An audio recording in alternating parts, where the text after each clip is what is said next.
The NFL's back, and there's no better way to stay up to date on the latest from around the league than listening to the Around the NFL podcast. Join me, Dan Hansis, and my buds, Mark Sessler and Greg Rosenthal, for the latest football news with a dash of mirth. We are three guys embarking on our 11th season together. 11 seasons, can't be wrong. Come along for the ride. Fresh content almost every day, all season long. Listen to Around the NFL on the iHeartRadio app or wherever you get your podcasts. Brought to you by the first ever Toyota Grand Highlander. This is where projects come to life. Our showrooms are designed to inspire with the latest products from top brands, curated in an inviting, hands-on environment, and a team of industry experts to support your project.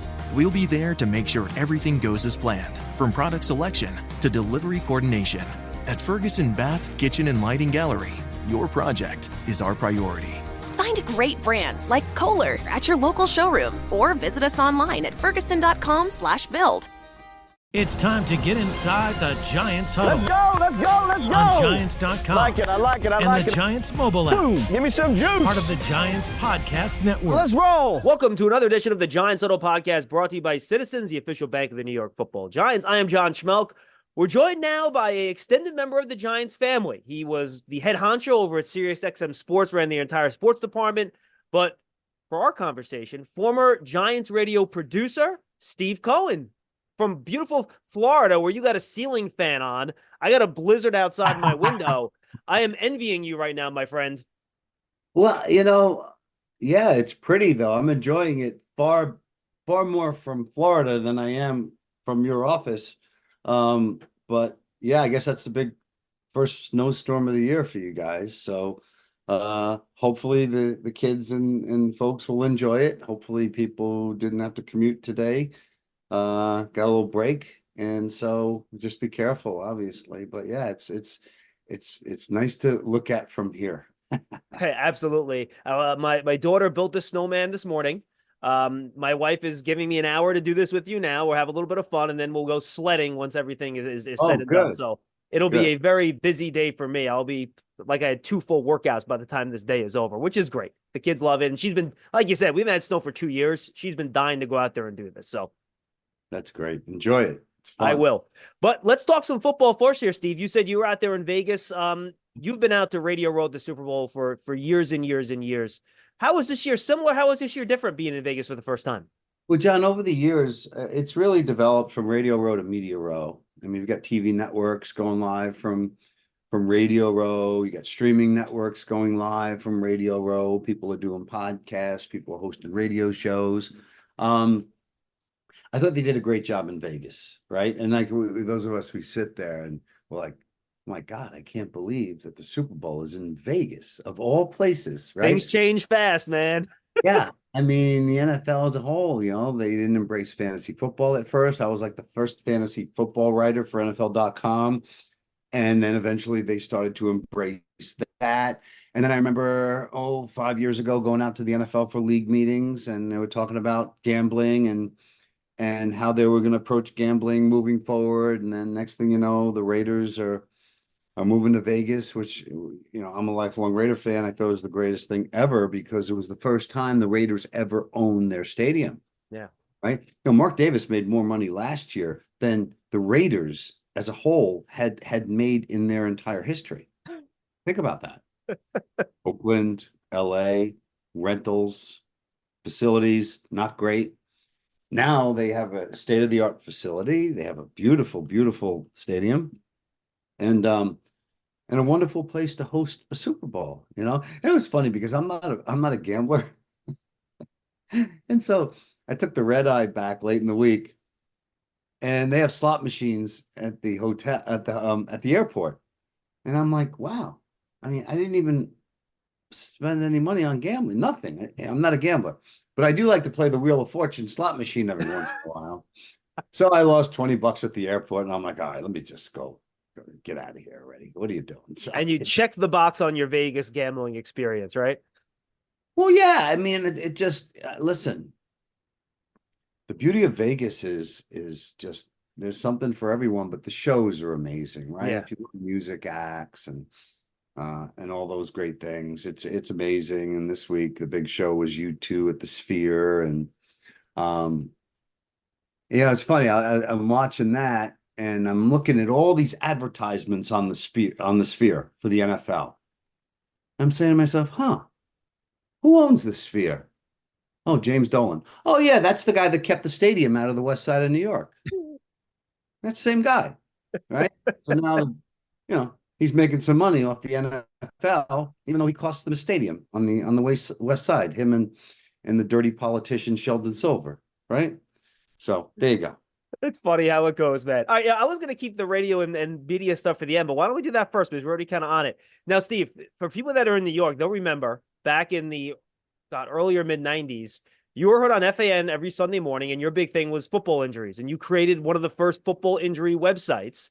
Now, for people that play fantasy football now, they probably can't even fathom how this had to work back then. First of all, it Yeah. wasn't called fantasy football, it was called rotisserie football. You had to go and check the stats on Monday morning, right? And Yeah. you're doing these injuries, and it's for games, it's for gambling, but it's always also for early rotisserie football. Just talk about what it was like back then, trying to get injury information for teams and inactives and stuff when you couldn't just go online on the internet an hour and a half before the game and just get them on a Sunday. Well, I think there's a couple things, right? You had to be able to have the access to get the information in terms of who's practicing, who's not practicing. NFL has made that a lot easier for the average fan to know what's going on now. And then, like, for instance, common sense. If a player doesn't practice fully at least one day, you're really taking a chance starting that guy. Not healthy enough to practice, yet healthy enough to play. I don't know. But back then, John, when I was at the Fan and I'd go on Frances's Sunday morning show, I do the injury stuff, and I was doing research for Mike back then. And then Mike did a TV show with Bill Parcells called Around the NFL, and Bill won his last championship, Super Bowl championship with the Giants. And so Mike got me on as the chief researcher for that TV show. And one of the big things they needed was injury information. So now I had to get it for them by Thursday because that's when they were taping the show. Oh, wow. So the process sped up and used all my resources in the league. And up until that point, I had been producing for Jets Radio for a long time, so I knew a lot of the PR people and made new acquaintances as we went along the way, and then players and trainers and such. But and writers, of course. Like, there was no internet to go on and gather that information. In fact, the first couple of years of the service, we were a fax service and a 900 number to call to get the information. My partner was Jay Glazer, and then we brought in Adam Kaplan, and it was a terrific service. That when I go to Radio Row like I did this year, Dr. David Chow, who is the preeminent injury expert these days, former doctor with the Chargers, he always credits me for being the first to do it, and he's very kind about it. But with all that said, that's very important information. And by the way, a lot of teams subscribe to my service because they want to know what was going on, because it was nice to be respected in that way, where the teams would read about it and such. And then 2 years into it, the internet came to fruition. It was a lot cheaper for us to put it out via email and post it on our website, and it was a subscriber service, but it was great. It was great. I enjoyed it very much. It's funny, you mentioned Jay Glazer, and for people that were in New York media, and it was before my time even, that saw how he kind of got started, in the 90s and early, late 90s, even early 2000s, before he blew up.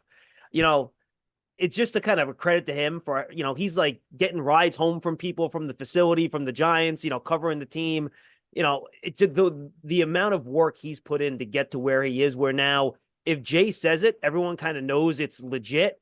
It's really just unbelievable. And it's one day someone should really do a movie about how Jay got to where he is, because it's really an unbelievable story.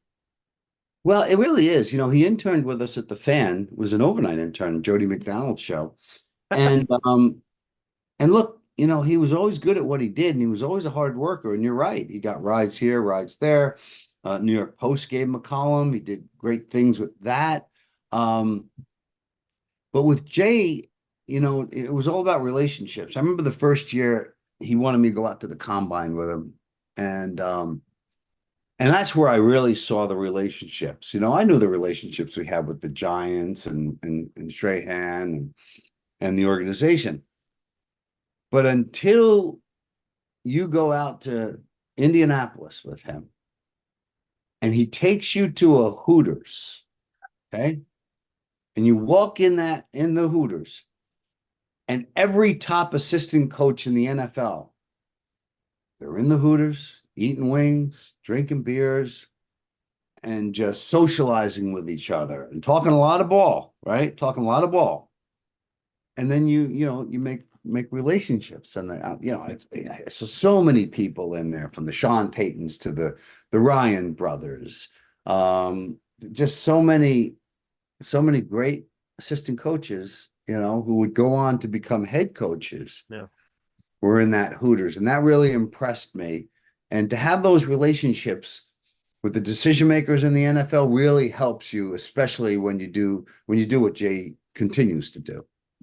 Yeah, and as much as we see that he does know that he reports, the amount that he knows but he does not report, I mean, is astronomically larger, right? And that's why these guys can trust him, because they'll tell him things and they know he's not going to say it unless it's something that the person wants to be out there, which is, I think, why he gets the best information.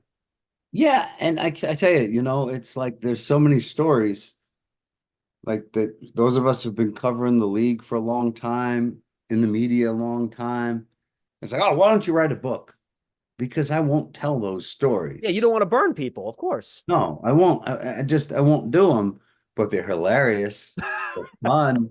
But it's just like, it is it is what it is. But yeah, no, some things are just inside voice with all that, and not to be spoken about, but to be learned from on every occasion.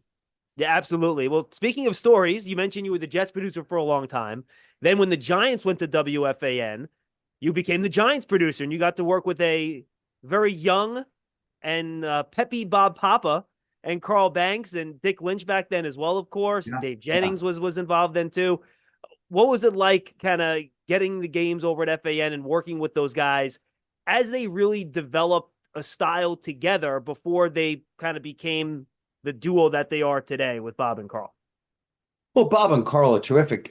So there was an overlap, right, where I was the executive producer of both the Jets and Giants radio at one point, right, for a year or two. And then we went full on with the Giants and didn't renew the Jets rights.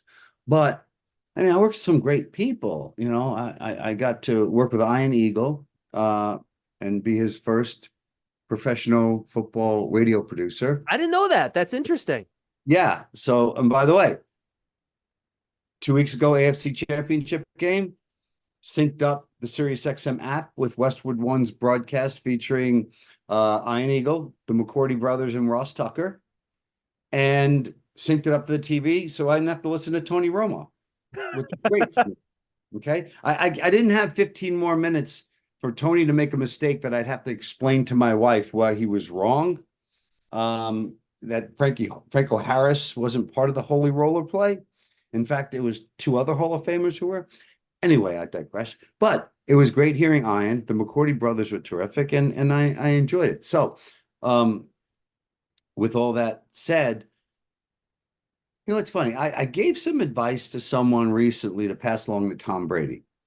And I said, do yourself a favor and spend some time at the league office with the rules folks, with the experts on the rules. Because it's so important knowing the rules. Because if you don't know the rules, it's totally going to take you out of your flow as you try to find your way, because you're not really sure what you're talking about, right? So with that said, Dave Jennings was the best there ever was when it came to the rules, and he was a stickler for them. And I learned a lot from Dave, and I miss him terribly. When I got the chance to work with Dick Lynch, I really enjoyed that a lot.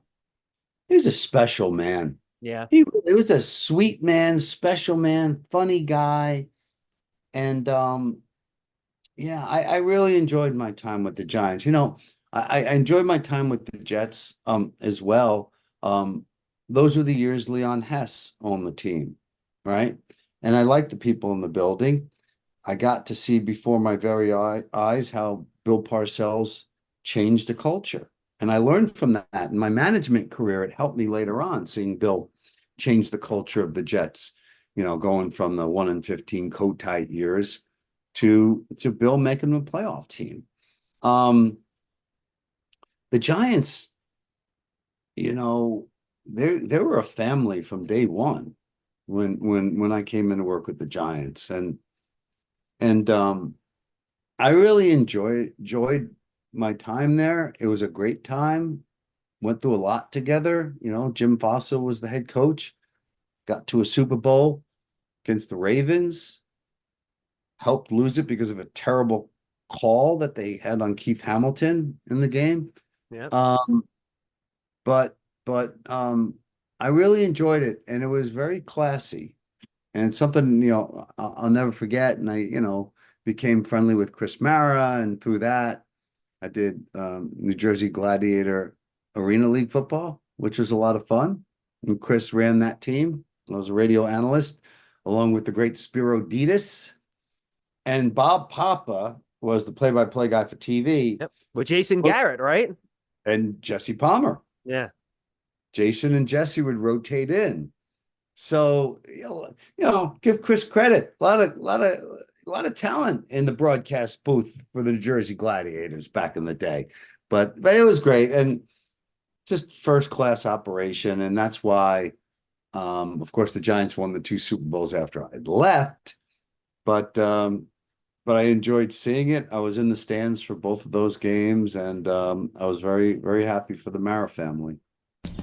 You love turf. You're good at it. So you start a turf biz. Business grows, your savings grow. Become the most celebrated name in turf. Are you ready for all that life brings? John Soto Podcast is brought to you by Citizens, the official bank of the New York Giants. From game day to every day, Citizens is made ready for Giant fans with insights, guidance, and solutions. Learn more at citizensbank.com.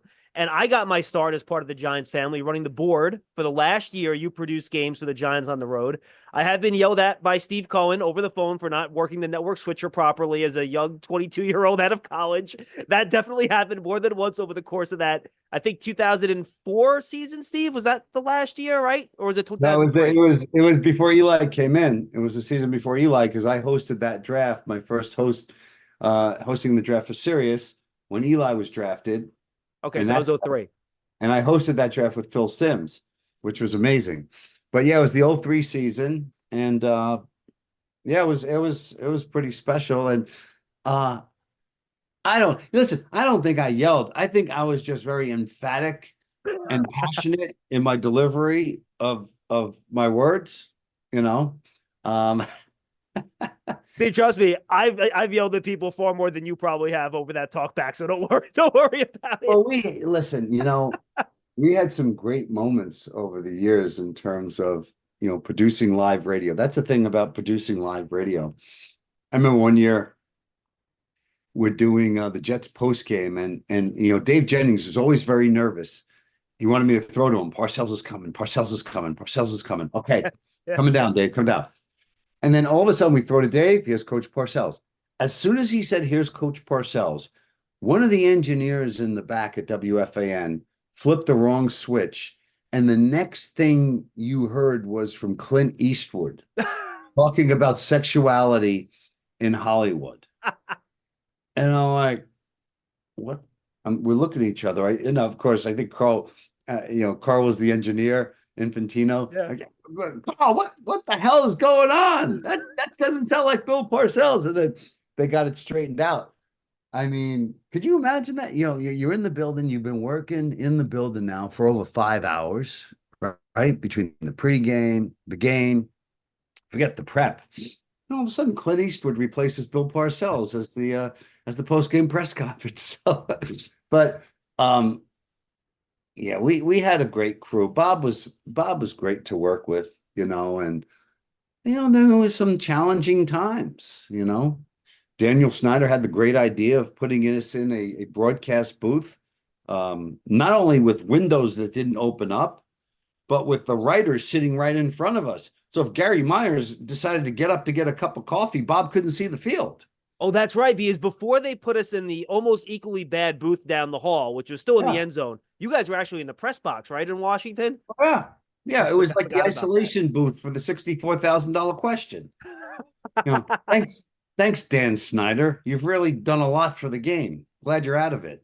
Now, by the way, they've actually figured out a way to have worse booths than that. Like, I don't know, 2 years ago when they first did the renovation on the new Dolphin Stadium, they have you literally in the back of the end zone. The windows didn't open either. And you have to push your radio equipment through the nightclub to get to the radio booth. So, we're done. You know how this works. You're trying to get on the bus so they don't leave you behind. So we're trying to get out of there. And to get to the elevator, you have to, and the Dolphins beat the Giants that day. You had to push our 5 huge radio cases through an active nightclub. People are dancing. They're grinding on each other. We're trying to push our radio cases through it. I'm telling you, my gosh. You should have seen the look on Chris Magikowski's face as he's pushing that gear through the room. I will never forget it. It's some of the stuff you have to do with the radio. That's radio. So the one-legged stepchild in the ass kicking contest. Radio. Yeah, that was us. Absolutely. How do you feel like the changing media landscape has affected how the NFL works? And this is kind of what I mean by it, right? You have all these, basically what ESPN now has done. They've taken sports radio, Steve, and put it on TV, right? That's all their shows, all these Stephen A. Smith shows and everything. It's just Mike and the Mad Dog with different people with cameras in front of them. That's all it is. It's the same show. So how much do you think the way people talk about sports now on TV and how nobody has any patience anymore, how is that affected in your opinion? And I think, by the way, you did a great job not turning Sirius XM NFL radio into that. It's not that, and it shouldn't be. How do you think that's impacted how the league works, ownership, patience, fan patience, things like that? Well, there's a lot to unpack there. I think exorbitant rights fees for play-by-play hurt the talk product, right? So for me at Sirius, I was given a budget to spend on sports talk radio, but when you're paying a lot of money, millions and millions of dollars for league rights, which, by the way, is the most important thing you can provide to a sports fan is the game. So then it becomes, you want to be fiscally responsible. How much can you really spend on talk? Okay, well, they gave me a budget and I spent the budget wisely, but I was very honest with people and say, well, this is how much we can pay you, right? And you're willing to do it. You'll enjoy it. You'll have fun. And you'll be in touch with the fans, right? Because we enjoyed calls. And I think when I got to Sirius, by far, the smartest football fans ever. I mean, early in the day, it was truckers calling us. All these guys are doing is thinking about football as they're driving across the country. So, but it does hurt the overall sports talk. You look at ESPN, right? I love Stephen A. Smith. I love Pat McAfee. But after that, it's the same people I got to hear every day, 4, 5, 6 times a day, And it's only on Sunday that you get all these other guys and women. And during the week, it's like, listen, you know what? I love Ryan Clark. I don't need to hear him 5 times a day, right? I want to hear Tim Hasselbeck. I want to hear some other people. So, but that's what it became, is because how much are you going to spend on that programming, right? So it's a tough thing to do. However, the access has been great because now, if you're a smart consumer, you can find a lot of the people that you loved listening to and watching through streaming services, right? You could find them through their YouTube shows. You could find them through their podcasts. And so there are lots of ways to do it. There are these fast channels that you can get through the web and YouTube and all that are phenomenal. But you got to kind of do the work. Now, so the thing for us as programmers, and we've been programming a long time, is you got to understand this generation, the younger generation, right? The newest consumers, just out of college, a few years out of college. These folks didn't grow up listening to radio. They grew up with whatever came out of this, simply put. Yeah. Streams, streams, streams. Okay. So if you want them, you got to fish where the fish are. Wow. Isn't it amazing that the Sunday Ticket, 1 year after going to a streaming service, had twice as many subscribers? Ah, well, brilliant, right? Of course, because they fished where the fish were, simply put. So a lot of sports, they say about the NBA, just tune in for the last 2 minutes of the game. That's all you need to see. All right. Some people feel that way. Others are like, I just need to see the highlights to know what's going on. Okay. That's up to you. So every sports fan is kind of different, but the landscape has really, really changed. And so, the hard thing for me at Sirius was, as you're programming, and I did the tailgate show this year, which was a lot of fun. But I said to my co-host, Robert Turbin, I said, Turbo, I said, here's the thing. Most of these fans are tuning in to hear just about their team and their game. Yeah. So we need to do rapid fire, fast paced, 2 minutes on each game and whip through all these games with pertinent information and all that. And so we kind of changed the format to do that this year. And I think it worked really well over the course of the 3-hour show. But a lot has changed. I'm not going to say all for the better, right? I'm not going to say that because I got spoiled on ESPN's Monday Night Talent that they put up on before the game. Talent ain't there anymore. It's the same guys I'll see Monday through Friday that are there. And they're not flying Randy Moss in for Monday night anymore. I don't know why Alex Smith is only on a Sunday. One of the best people they have, but that's what you get. You get what you pay for, And I'm not saying any of these other guys, I think SVP is great. Swagoo is great. He worked for us. I'm not an RG3 fan. Okay. He called Jason Kelsey the best center in the history of the game the other day. What? You ever see Mike Webster, Dwight Stevenson, any number of other centers? Great all-time player, but please don't go there. Please. That's all. No, Steve, I'm with you. And, and then you mentioned podcasts, right? The old thing that I've been being told for 10 years is that radio's dying.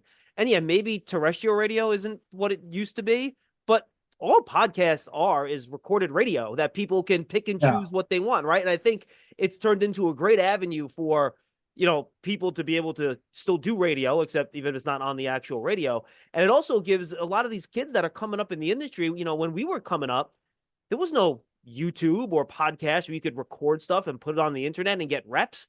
These guys now, you can just get reps and create your own thing. It's I think for the industry, podcasts have just been a really nice addition. Podcasts are wonderful, okay? And you can do a lot of different things with podcasts. The best podcasts are the documentary style podcasts.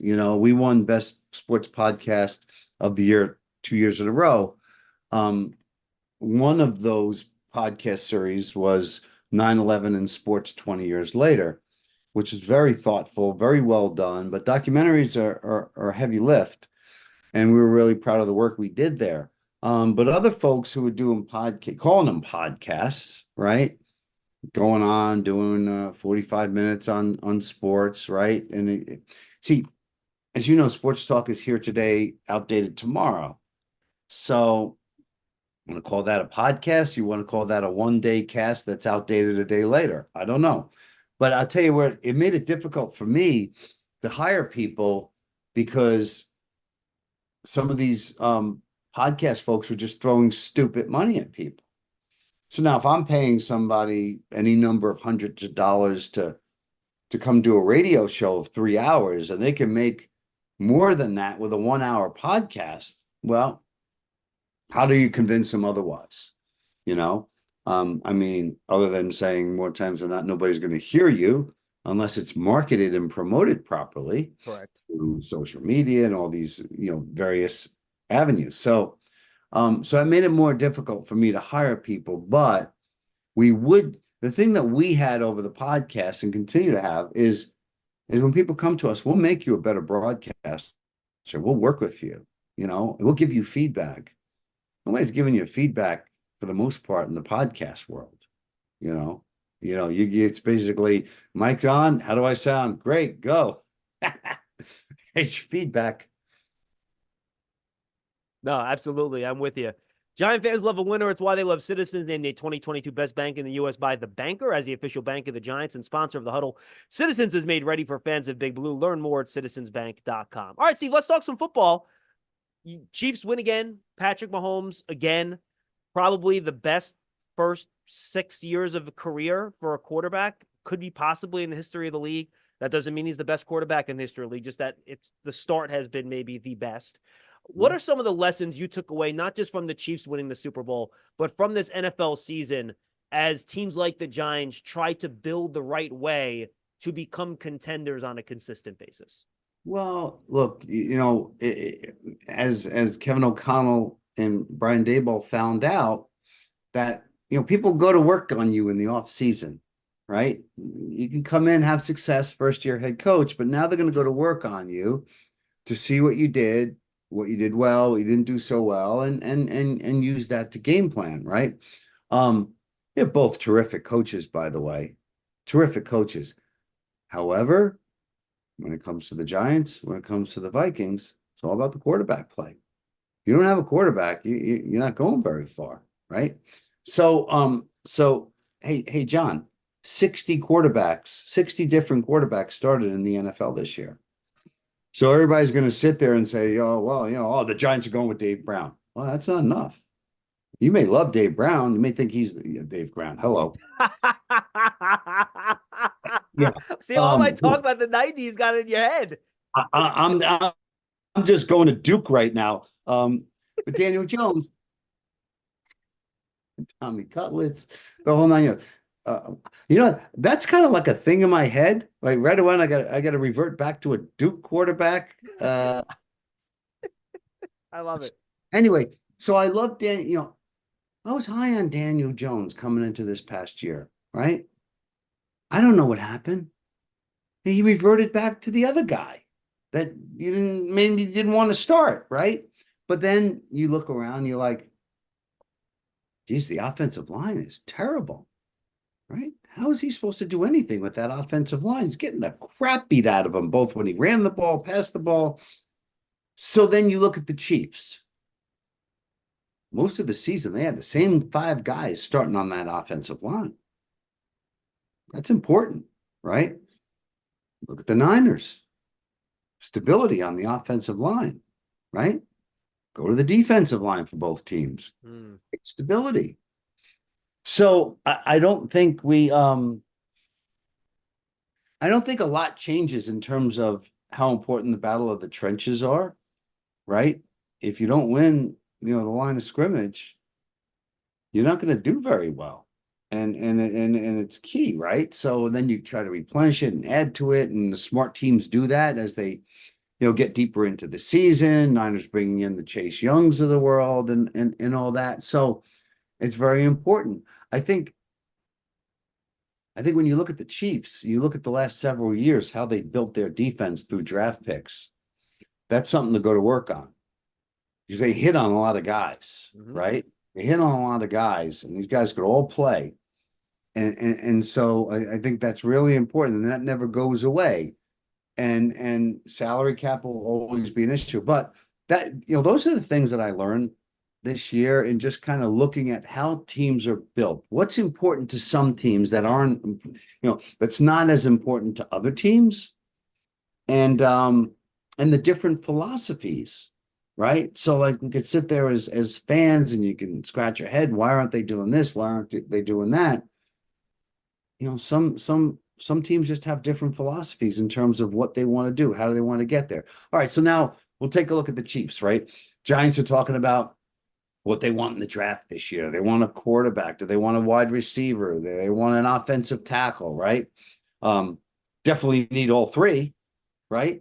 But who'd the Chiefs have at wide receiver this year? They won a Super Bowl. Who'd they have? A rookie, Rashee Rice. It was pretty good, huh? All right. Guy they took last year, Sky Moore. He hadn't peed a drop yet. Okay. Kind of missed on that guy. Don't know if he's ever going to be anything. And then you bring in guys, you got the Valdez Scantlings. And couple other guys, you look at McCole Hardman. Justin Watson, right? Like, you're not going to tell me any three of those guys are head and shoulders better than Darius Slayton, yeah. right? Mm-hmm. No, these are all veteran guys that you hope you can rely on, right? Now, Travis Kelce helps that a little bit too, obviously. Well, I got it, right? But the thought was Darren Waller was going to be your Kelce when you traded for him. Yeah. Right? Problem with Darren Waller is, like Bill Parcells used to call about frequently injured, he used to call frequently injured players Jaguars. Why? Because they were in the shop more than they were on the field. So is Darren a Jaguar? Or is he going to play for the Giants? I think regardless, you need to get yourself another tight end because you don't know what you're getting next year. You hope. I mean, when he's healthy, he's a terrific player. Terrific player. And I know that as a Raider fan. And he has been healthy most of his career. Gotta be honest with you. Guys don't get healthier as they get older. They start breaking down. You got to worry about them. And you got to have backup plans. And I thought the Giants did a good job with some of the younger tight ends that they brought in too. You're ready for a change. Payday comes early with Citizens, so go to that retreat. New you moves to the country. Now you're raising goats and launching a lifestyle brand. Are you ready for all that life brings? Yeah, I think Daniel Bellinger's done a nice job for them. Yep. You mentioned the quarterback spot because you're right. For the fans that are old enough and people like me and you who covered it, Andy Reid used to be the guy that couldn't get over the top, right? And he couldn't win the big game. He always was the bridesmaid, never the bride. And it's amazing when you get Patrick Mahomes, that tends to change, and that's nothing against Donovan McNabb, who was an excellent player in Philadelphia, but he ain't Patrick Mahomes, right? It's funny how that changes. So as the Giants try to figure out this quarterback spot, you're right. They like Daniel Jones, 2 neck injuries and ACL. Joe Shane has said in his press conferences postseason, you need to add a quarterback here, at least one, who knows, maybe more. What do you think the best avenue here, Steve? Is it a veteran to kind of hold the fort down in case he's not healthy, to back him up, or do you want to get a developmental guy? Now, maybe not at 6 if the first 3 picks are quarterbacks like we're all thinking it's going to be, right? But how important is it, do you think, to add a developmental quarterback this year, whether it's in the 2nd round, 3rd round, or moving up in the back end to the 1st, something like that? Well, so here's the question. Is DeVito your developmental quarterback?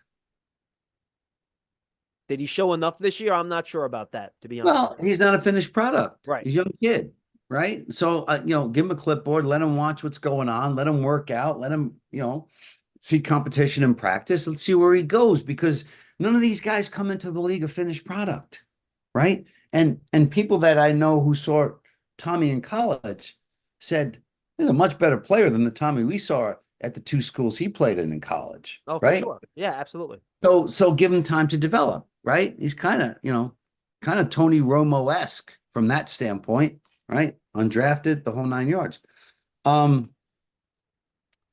The Giants are going to have a tough decision to make here in terms of the 1st round. However, they have 2 second-round picks, I believe. Yep. Right? You can get a guy in the 2nd round too. I think fans place way too much on 1st-round picks in terms of, they're in the 1st round. What are they going to get? I'll tell you right now, Giants could trade out of the spot they're in right now. I know a team that would trade up for Jaden Daniels in a heartbeat. In a heartbeat. That happens to be in Las Vegas? In Las Vegas. They may have had a head coach who was also at Arizona State when Jaden was there. Yep. So, so there's some decisions that need to be made. Do you get the stud wide receiver out of LSU? Do you take Alt, the big tackle from Notre Dame? If they took Alt, they won't miss on him. No. All right. He's going to be a real good player for a long time. So, so we'll see where he ends up going. But again, there's a lot of things you need more of, right? And so, but I think, building in the trenches there, both on the offensive line, defensive line, I think you got some players at the skill positions now. Robinson came back from his ACL. He'll be even better next year. Started to flash, make some plays. I think Hyatt is going to be a terrific receiver for the Giants for a long time. And I think he's a guy that can take the top off of defense. You saw him do it at Tennessee. Just not sure you had the quarterbacks to get him the ball this year the way you wanted to get it to him. So Brian's got a lot to work with. but you got to hit on these draft picks now, and you got to replenish where you can. I think the Giants right now, before they get rid of some players, they have like over 35 million in cap space, something like that, and that could increase to over 50 million. It's a lot of money to spend, So I don't think it takes a lot to go from the outhouse to the penthouse in the NFL, right? I mean, I see the Giants making the moves and getting right back into the playoffs next year. And, you look around their division, Commanders, who knows what you're going to get next year, right? Eagles, I got to say, once that team stalled, it was all downhill. And players starting to question each other and losing confidence, poor coordinators, the whole 9 yards. And then their head coach, I'm listening to his press conference after the year. We need to bring in some new coaches to give us some new ideas. And when I heard that, I'm like, I don't think Belichick's ever said that. I don't think Parcells said that. I don't think Lombardi's ever said that. I don't think many great head coaches have ever talked about the ideas that people are going to bring into their building. Why? Because they're the head coaches, right? So I don't know what's going to go on in Philadelphia. We'll see what happens there. And then there's the Cowboys. That's got to be tough for the Cowboys, that you have a wonderful season and all that, and then you get your butts kicked at home in the first playoff game. When you haven't lost a home game since the first game of 2022. That's a tough thing. John, I talk about this a lot. Everybody gets into analytics. When it comes to the psychology of the game, you're not going to find it in analytics, right? The things you need to do in the game, from a psychological standpoint, things like momentum, you're not going to find it in analytics, So there's a human aspect to this that will never be found in analytics. So run all the numbers you want. But then there's a common sense factor too, that people like Dan Campbell need to figure out, right? Niners come out, open up third quarter, drive, kick a field goal, right? Feeling good about themselves. And then you drive. Now you can negate those 3 points by kicking a field goal. So what do? Let's go for it on fourth down. Oh, okay. You just juiced up the Niners and added to their momentum, and then they proceeded to beat you and go to the Super Bowl. So good luck with the analytics. Sometimes you just gotta use your head a little bit. So, all right, final 2 questions, Steve, before we say goodbye. You've mentioned you're a big Raider fan, Antonio Pierce. Love AP. I did shows with him at the Giants for years. We're friends. I was really excited to see him get the job. As a Raider fan, is that what you wanted to happen as well? Were you happy with it? Yeah, it's funny. I went out to Vegas to see Raiders Jets. My friends talked me into it, right? 2 Raider fans, 2 Jet fans. So, and I really enjoyed it. When I watched that game, I looked and I'm watching and I'm saying, yeah, he's not ready to be the head coach. But then you give him 5+ games to learn how to be a head coach, what to do, situational football, right? The clock, things like that. He got better and better and better every week. Highlighted by them going into Kansas City and beating the Chiefs at Arrowhead. Like Andy Reid gave the Raiders credit after the game. He said, look, that shellacking kind of woke us up a little bit. He said he texted AP during the week and he said, thanks for kicking our butt. It kind of got us to where we are. Well, they literally did, because, Zamir White ran for 150 yards in the game, and he's the backup running back. Yeah. Josh Jacobs was out. So, I kind of thought the Niners would take that game plan a little bit, but for some reason they didn't. Christian ended up running the ball 22 times, but it wasn't what they needed to do. Anyway, I digress. We're going to give him a chance. I'm glad, because if the 2 best players on your team absolutely love the coach and are ready to run through a wall for this guy, and this guy came in and he beat Kansas City and Arrowhead, why not let him develop? I mean, I didn't want John Gruden coming back as the Raider coach. All right. So I was having this conversation with a friend. Who's really proven that you're going to go bring in, this defensive coordinator, this offensive coordinator, this one-time head coach, and getting another chance? Who's proven that you're going to bring in? The flavor of the week used to be the hot flash college coaches. And then we saw these guys come in and fall flat on their faces and all that. But if you get a guy that comes in and he proves himself over the course of the time he's out there doing the job, let him keep going. Let him keep going. I like that, Telesco, they brought in as a general manager. And why do I like Telesco? Because with the Chargers, he always drafted the players I wanted the Raiders to draft. Okay. So Raiders don't draft linebackers. Telesco drafts linebackers. Great. So we'll let him work a little bit. I wanted Derwin James so badly. And the Raiders didn't take him. The Chargers did. Unfortunately for the Chargers, they had a head coach who didn't know how to use him. That guy should be used like Troy Polamalu, up around the line of scrimmage, not 20 yards back playing zone. So we'll see what happens. But I'm very excited as a Raider fan. We also need a quarterback. Our developmental guy started most of the season, Aiden O'Connell. Yeah. Let's see where he develops. Let's see what he becomes. But I also want to have a guy that's a bit mobile, a guy that can create. I was previewing the game the other day. I said, look, here's the thing about Patrick Mahomes. And I say this as a Raider fan, watching Max Crosby going against him twice a year. You're rarely going to get him at the first attempt. It's your second time trying to get him that you're going to get him, So that's the big key. You got to have quarterbacks who can give themselves enough time to elude that first wave of pass rush. Yeah. Try to get the ball off. And I'm not saying everybody's going to be a Patrick Mahomes, but that was the thing about Brady. He had great pocket presence, great feel, knew how to slide, knew how to climb a pocket, create time for himself. It's something every quarterback has to learn. All right, final question, Steve. Offseason is now coming fast and furious. What are your top couple of stories that you're keeping an eye on this offseason that will help mold what the NFL looks like in 2024?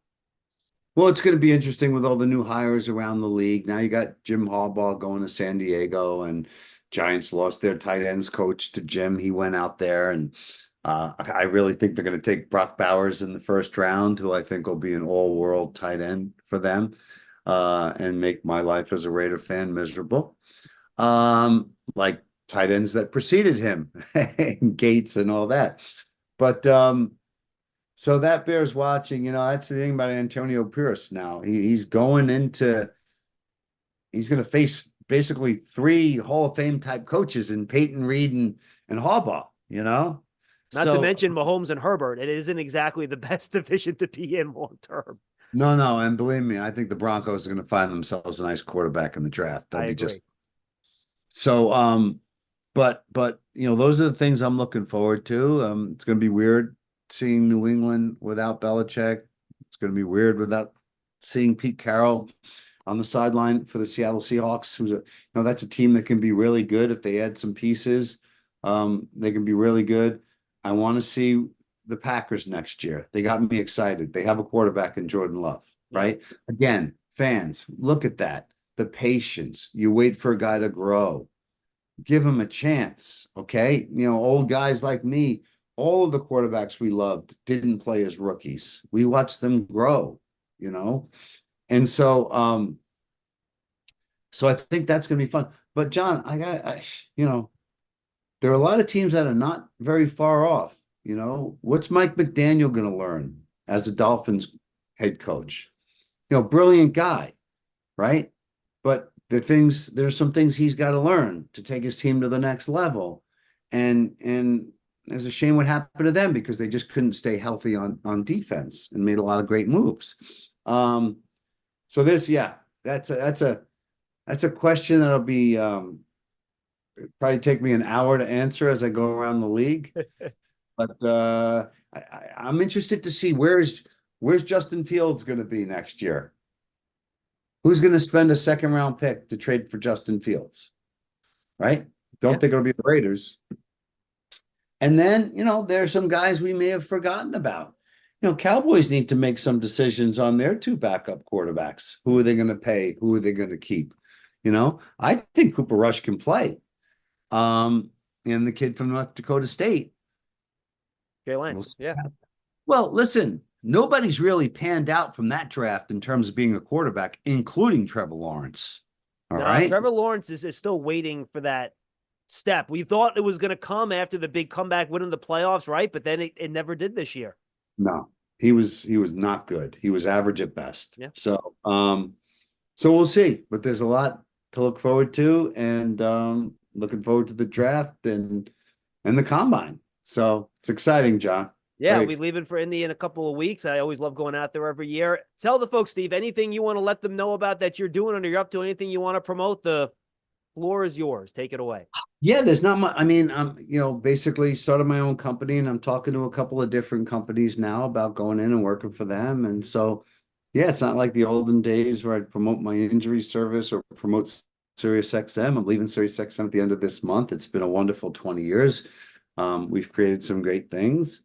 And, now I'm looking to have some fun for the rest of my career here, and some exciting things that I'm looking at, and hoping to put my stamp on. And yeah, it's all good. And I miss a lot of my friends in the Giants organization. I keep in touch with a lot of them, and then a lot of those guys spread out around the country, and I'd see them at the, I saw Avis Roper at the Super Bowl. I saw Kevin Cooper at the Super Bowl, and it's always great to see my friends from the Giants. And yeah, hopefully I'll come out to camp this year. So. Yeah, we'd love to have you, Steve. This was really fun. I'm happy we had a chance to do it.